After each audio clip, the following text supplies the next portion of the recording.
Lo que estás viendo en tu pantalla son imágenes reales captadas por cámaras de seguridad. Horas antes, durante la madrugada, varios vecinos escucharon disparos provenientes de la vivienda, detonaciones que se repitieron en dos momentos distintos y que en ese momento fueron confundidas con ruidos de la calle. Nadie llamó a la policía. Nadie imaginó que tras esos sonidos toda una familia había sido asesinada dentro de su propia casa.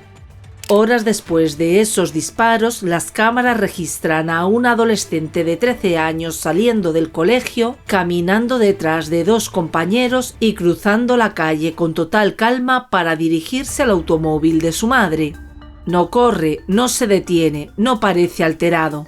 Minutos más tarde, las imágenes lo muestran regresando a la escuela y continuando con la jornada escolar con aparente normalidad, mientras la escena del crimen aún permanecía oculta. Hola a todos, soy María, bienvenidos a mi canal, bienvenidos a Archivo Criminal. Muchas gracias por vuestro apoyo y por hacer crecer esta familia. El caso que os traigo hoy sucedió en Brasil. Os invito a que me acompañéis a conocer los detalles de la historia y luego podéis dejar vuestros comentarios sobre el caso.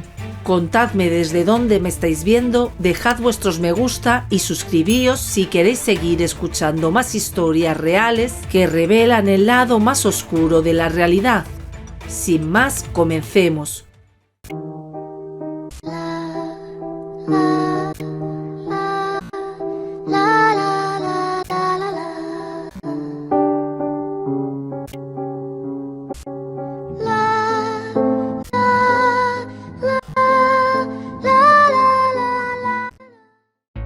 El caso de la familia Pesellini. Luis Marcelo Pesellini y Andrea Regina Bobo se conocieron mientras iniciaban sus carreras en la Policía Militar de Sao Paulo. La cercanía laboral derivó en una relación personal que con el tiempo culminó en su matrimonio. Luis desarrolló su carrera dentro de un cuerpo de élite de la policía, mientras que Andrea se desempeñaba como cabo en una compañía perteneciente a un batallón operativo. Sus funciones exigían disciplina, horarios irregulares y una convivencia constante con situaciones de riesgo, algo que formaba parte de su rutina diaria. Con el paso de los años, la pareja se estableció en la zona norte de la ciudad de Sao Paulo. Allí se instalaron en una vivienda ubicada dentro de un mismo terreno, donde también residían familiares cercanos de Andrea, su madre y su hermana. Los años pasaron y a comienzos del año 2000 nació el único hijo de la pareja, Marcelo, quien se incorporó a ese núcleo familiar sin alterar la dinámica que ambos mantenían entre el trabajo y el hogar. En apariencia no había tensiones visibles ni situaciones que llamaran la atención de quienes los rodeaban. Para los vecinos y conocidos se trataba de una familia discreta, integrada y con una vida ordenada, donde el trabajo policial de los adultos y la crianza del hijo coexistían sin sobresaltos evidentes. La vida de la familia continuó su curso con aparente normalidad durante años. El tiempo pasó sin que nada alterara esa rutina, hasta que la noche del domingo 4 de agosto de 2013 transcurrió en apariencia como cualquier otra en el barrio. Sin embargo, ya entrada la madrugada, algunos vecinos comenzaron a percibir ruidos inusuales que provenían de la vivienda donde residía la familia. Se escucharon varias detonaciones procedentes de la residencia producidas con segundos de diferencia. Aproximadamente 10 minutos después se registraron otras 3 detonaciones a intervalos similares. Aún así, en un primer momento nadie dio aviso a las autoridades, ya que los ruidos fueron atribuidos al escape de una motocicleta o a sonidos propios de la calle durante la noche. Tras esos episodios, el barrio volvió a quedar en silencio. No hubo patrulleros ni llamadas de emergencia. Lo que los vecinos no sabían era que dentro de la vivienda ya se había producido una tragedia. Cerca de las 6 de la tarde de ese lunes, algunos vecinos se acercaron a la vivienda y se encontraron con una escena estremecedora. Tras el hallazgo se dio aviso a las autoridades, pero antes de que éstas llegaran, decenas de personas accedieron al lugar sin tomar las precauciones necesarias para preservar la escena, mientras otros curiosos se concentraban en el exterior de la casa. Cuando los agentes de policía llegaron finalmente a la vivienda aproximadamente una hora después del aviso, se encontraron con una escena que ya había sido alterada por el acceso previo de vecinos y curiosos. Aún así, comenzaron a documentar la disposición de los cuerpos y los elementos presentes en el lugar. Dentro del inmueble, el cuerpo de Luis fue hallado boca abajo. Andreia se encontraba arrodillada sobre el colchón. En otra habitación, la madre y la hermana de Andreia estaban acostadas en la cama y cubiertas. El hijo de la pareja, Marcelo, también fue encontrado sin vida, con un disparo en la sien izquierda y sosteniendo con la mano izquierda un revólver calibre 40, arma registrada a nombre de su padre. Durante las diligencias, los investigadores también localizaron un segundo revólver calibre 32 dentro de la mochila del joven. Con la escena ya documentada, los investigadores comenzaron a formular las primeras hipótesis. Desde un inicio se descartó la posibilidad de un robo o de un ataque externo. No había signos de entrada forzada, no se detectaron indicios de forcejeo y los objetos de valor permanecían en su lugar.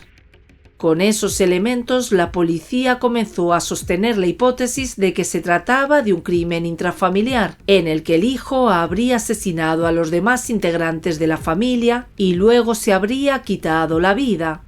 Esta línea de investigación fue reforzada por la ausencia de terceros identificados en el interior de la vivienda y por la aparente secuencia de los hechos según la escena. A partir de esa conclusión preliminar, la investigación comenzó a centrarse en la figura de Marcelo. Hasta ese momento, el adolescente no había tenido un protagonismo particular dentro del relato público del caso, pero a partir de allí pasó a ocupar un lugar central. Marcelo tenía 13 años y cursaba sus estudios en una escuela de la zona. Según los primeros informes, su desempeño académico y su comportamiento social eran considerados normales para su edad. No existían antecedentes penales ni registros de conflictos graves con otros alumnos o con autoridades. También se conoció que el menor padecía una enfermedad genética llamada fibrosis quística, por la cual recibía tratamiento médico de manera regular. Se trata de una enfermedad degenerativa sin cura que limita la expectativa de vida de quienes la padecen. No obstante, de acuerdo con los especialistas que lo atendían, esa condición no implicaba alteraciones conductuales ni limitaciones cognitivas que afectaran su vida cotidiana.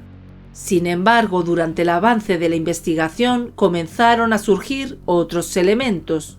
Algunos testimonios señalaron que Marcelo tenía una fuerte afición por videojuegos de acción y que en ciertos contextos expresaba ideas vinculadas a la violencia, aunque en su momento no habían sido interpretadas como señales de alerta.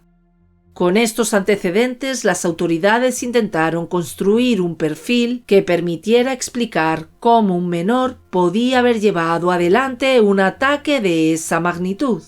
Para ello resultaría clave la reconstrucción detallada de las horas posteriores al crimen, basada en registros de cámaras de seguridad en los movimientos que Marcelo realizó antes de que la masacre fuera descubierta y en testimonios recabados durante los días siguientes.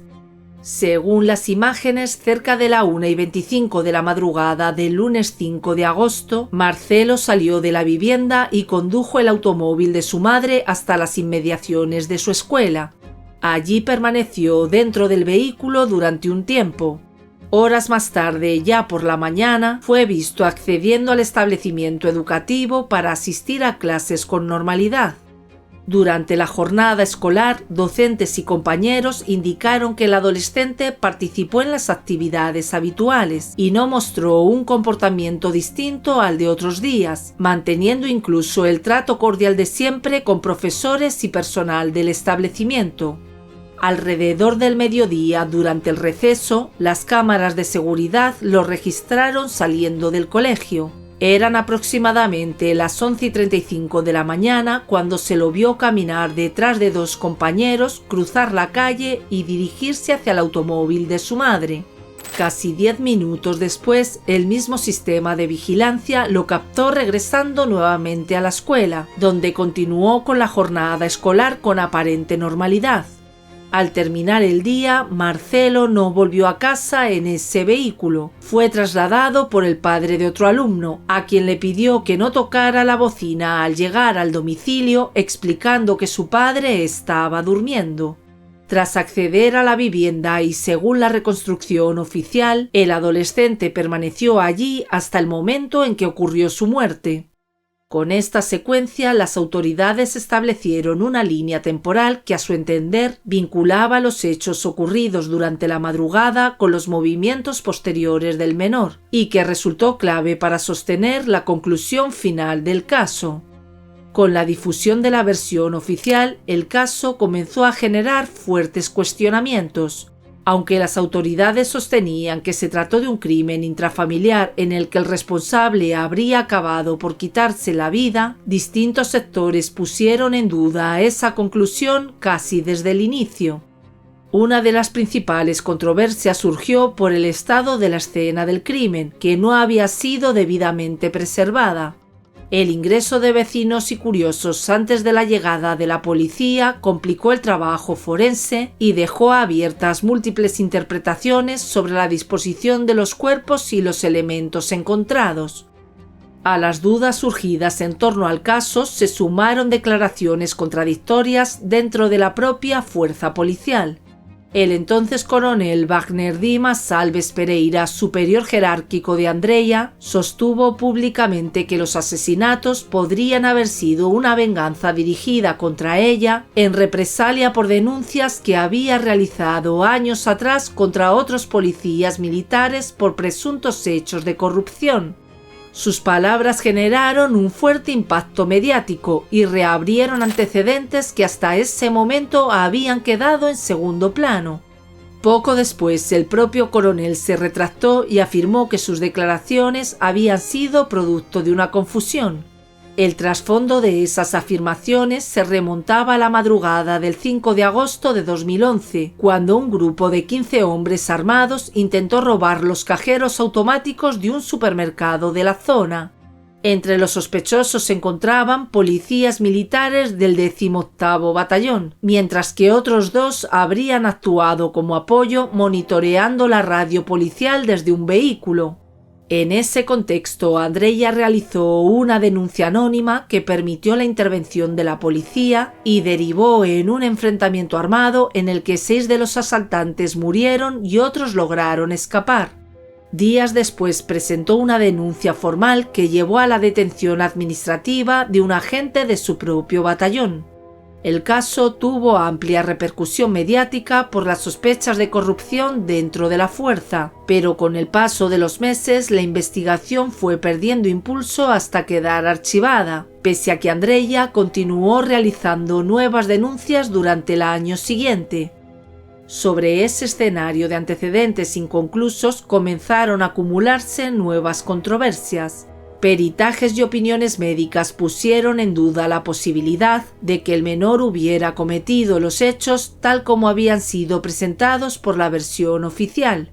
El debate se intensificó cuando el médico forense y el coronel de la policía militar afirmó que a partir de la posición en la que había sido encontrado el cuerpo de Marcelo, no podía considerarse que él fuera el autor de los crímenes. Sus declaraciones abrieron un nuevo frente de cuestionamientos y dieron lugar a que diversas voces se alzaran públicamente en defensa del adolescente. A esas dudas se sumó la difusión de un informe preliminar que indicaba que antes del ataque las víctimas habrían estado bajo la influencia de un fuerte sedante u otra sustancia dopante. Según esa información, dicha condición podría explicar por qué, pese a tratarse de policías experimentados, ni el padre ni la madre habrían reaccionado o intentado defenderse. A este elemento se agregó otro dato que también alimentó los cuestionamientos. Las pruebas realizadas en las manos de Marcelo no arrojaron rastros de pólvora que confirmaran que hubiera disparado un arma de fuego. Estos resultados no contribuyeron a calmar los ánimos y se convirtieron en algunos de los aspectos más discutidos de la investigación. En ese contexto, la policía militar decidió continuar con las indagaciones, lo que obligó al fiscal a extender la prórroga del caso para que se siguieran realizando diligencias adicionales. Entre ellas, algunos oficiales consideraron necesario analizar con mayor profundidad los registros de los teléfonos móviles encontrados en la vivienda. En ese contexto se entrevistó a la pediatra que había atendido a Marcelo desde que era un bebé. La especialista aseguró que la enfermedad que padecía el adolescente nunca le provocó cambios de conducta ni alteraciones en su comportamiento. Consultada sobre su último contacto con él, señaló que lo había atendido apenas 2 semanas antes de los hechos y que lo había visto muy bien, como siempre. Además, destacó que se trataba de un chico educado y amable. Por otro lado, un agente que había trabajado junto a Andreia y Luis declaró que el menor habría aprendido a manejar armas de fuego con la instrucción de sus propios padres, lo que fue desmentido por el tío de Andreia, quien negó que Marcelo hubiera recibido ese tipo de entrenamiento en el ámbito familiar. En paralelo, vecinos y personas cercanas a la familia aportaron testimonios que mencionaban la presencia de individuos ajenos a la vivienda en horarios cercanos a los hechos, versiones que nunca llegaron a consolidarse dentro de la investigación oficial, pero que alimentaron la percepción pública de que el caso no había sido completamente esclarecido. Entre esos relatos, una vecina afirmó haber visto alrededor del mediodía del lunes 5 de agosto a un policía uniformado y a otro hombre saltando el muro de la casa familiar. Según su testimonio, ambos habrían comentado que todos los integrantes de la familia ya se encontraban sin vida. La mujer sostuvo además que estaba convencida de que el adolescente había sido una víctima más, posiblemente como parte de una venganza dirigida contra su madre. En ese mismo sentido, algunas versiones señalaron que Andreia fue hallada de rodillas, como si hubiese intentado suplicar por su vida ante sus agresores. Por último, la vecina aseguró que durante meses un automóvil de color plateado había merodeado la vivienda de los Pesellini, lo que según su percepción podría haber servido para observar a la familia y conocer sus rutinas. Con el paso de los días, estas dudas se multiplicaron y el caso trascendió el ámbito policial para convertirse en un debate nacional en el que se enfrentaron la conclusión oficial y una serie de hipótesis alternativas que ponían en tela de juicio el cierre de la investigación. Fue entonces cuando, en medio de entrevistas con personas del entorno del menor, surgieron testimonios especialmente inquietantes. Algunos compañeros de Marcelo declararon que el adolescente manifestaba ideas delirantes y reiterativas sobre eliminar a su madre y a su padre para convertirse en un criminal errante. Según esos relatos, el niño fantaseaba con ser un justiciero y dentro de un mundo imaginario se veía a sí mismo como líder de una banda de criminales a sueldo. En esas fantasías solía representarse usando una capucha similar a la del personaje principal de su videojuego favorito, con el que mantenía una marcada fascinación, algo que también fue observado en sus redes sociales. Además, se afirmó que Marcelo tenía una extraña predilección por las armas de juguete, un detalle que fue incorporado a los informes difundidos durante la investigación. Muchos de sus amigos conocían esas ideas, pero debido a la edad nunca las interpretaron como algo serio. A estos elementos se sumó un informe psiquiátrico realizado de manera retrospectiva. El psiquiatra forense que lo elaboró, basándose en el análisis de testimonios y entrevistas, concluyó que el adolescente padecía encefalopatía hipóxica, es decir, una falta de oxigenación en el cerebro, condición que según su evaluación había derivado en el desarrollo de un delirio encapsulado, utilizado como explicación clínica para su comportamiento y sus fantasías reiteradas. A estos testimonios se sumó la declaración de una docente, quien indicó que en más de una ocasión compañeros y personal del establecimiento se habían quejado del comportamiento del adolescente, ya que había amenazado de muerte a otros alumnos.